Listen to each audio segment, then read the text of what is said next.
नवीन fluorine international Bharat में सबसे बड़े एकीकृत फ्लोरोकेमिकल्स कॉम्प्लेक्स में से एक है।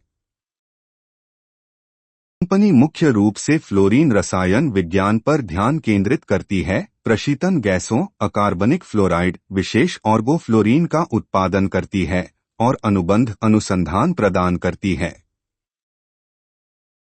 यह एक विश्वसनीय वैश्विक नेता है जो यूके और भारत में संचालन के साथ लगभग 50 वर्षों के लिए ऑर्गेनोफ्लोरीन रसायन विज्ञान विशेषज्ञता प्रदान करता है। कंपनी ग्राहकों को सहज, पूरी तरह से एकीकृत और टर्नकी संचालन के साथ फैलाती है, जो सभी पैमानों पर समय पर गुणवत्ता सामग्री प्रदान करती है। कंपनी श्रमिकों को गुणवत्ता, स्वास्थ्य और सुरक्षित वातावरण के उच्च स्तर प्रदान करती है। EPS प्रति शेयर आय 54.6 है। यह कंपनी के लाभ का वह हिस्सा है जो प्रत्येक व्यक्तिगत शेयर को आवंटित किया जाता है। एक उच्च EPS अधिक मूल्य दर्शाता है क्योंकि निवेशक कंपनी के शेयरों के लिए अधिक भुगतान करेंगे अगर उन्हें लगता है कि कंपनी के शेयर की कीमत के सापेक्ष अधिक लाभ है। कंपनी ने 19.9% का स्वस्थ EBIT मार्जिन रिपोर्ट किया है। यह इंगित करता है कि कंपनी को अच्छी तरह से प्रबंधित किया जा रहा है और इसकी निश्चित लागतों का भुगतान करने के लिए पर्याप्त धन है, जैसे कि ऋण पर ब्याज, कर आदि। कंपनी ने 0.4% की कम लाभांश उपज बनाए रखी है।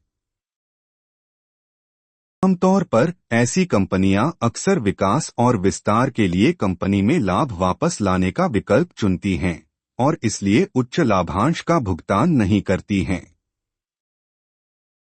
स्टॉक 6.5 के प्राइस बुक वैल्यू अनुपात बनाम उद्योग औसत 4.1 पर कारोबार कर रहा है। यह इंगित करता है कि स्टॉक काफी मूल्यवान है। कंपनी के स्वस्थ फंडामेंटल, मजबूत विकास संभावनाओं और स्टॉक की सकारात्मक प्रवृत्ति के आधार पर इसे मध्यम से दीर्घकालिक क्षितिज के लिए जमा करने पर विचार करने की सिफारिश की जाती है। इस सिफारिश का समर्थन करने के लिए नीचे दिए गए कारकों को ध्यान में रखा गया है। कंपनी उद्योग औसत की तुलना में उचित मूल्यांकन पर कारोबार कर रही है।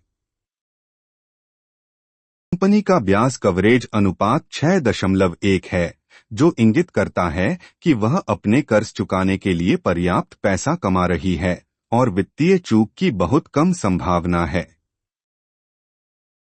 पिछली 2 तिमाहियों की तुलना में संस्थागत होल्डिंग में 3.3% की उल्लेखनीय वृद्धि हुई है, जो एक सकारात्मक संकेत है। पिछले साल की समान तिमाही में राजस्व में 7.0% की वृद्धि हुई है। कंपनी ने 11.9% की इक्विटी पर अच्छा रिटर्न बनाए रखा है, जो व्यवसाय के लिए उपलब्ध इक्विटी से लाभ उत्पन्न करने की प्रबंधन की मजबूत क्षमता को इंगित करता है।